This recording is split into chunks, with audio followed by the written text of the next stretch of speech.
पुण्यातील उद्योगपतीचा बिहारच्या पटनामध्ये खून झालाय। गळा दाबून 55 वर्षीय उद्योगपतीचा खून करण्यात आलाय। कोथरूडमधील उद्योगपतीचा सायबर मर्डर आहे। लक्ष्मण साधू शिंदे असं हत्या झालेल्या उद्योगपतीचं नाव आहे।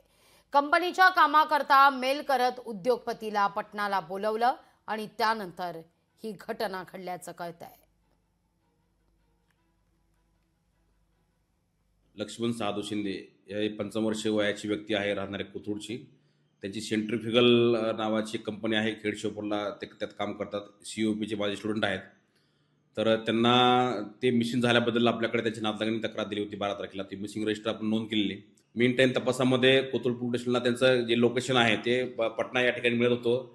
त्यामुळे आपण तात्काळ एक टीम, अधिकारी आणि कर्मचाऱ्याची टीम पटना या ठिकाणी फ्लाईटनी नातलगासहित रवाना केली। त्या ठिकाणी जहानाबाद डिस्ट्रिक्टमध्ये गोसीपुंडीच्या हद्दीमध्ये त्यांचा मर्डर झालेला निष्पन्न झालेला तपासामध्ये। याच्यामध्ये पटना पोलीस सुद्धा याच्यामध्ये त्यांनी संशयित 15-13 लोकांना त्यांनी आरोपींना अटक केलेला आहे। आपली टीम पण त्याच्या मदतीला आहे। लोकशाही मराठी ऐका, पहा, जागरूक रहा।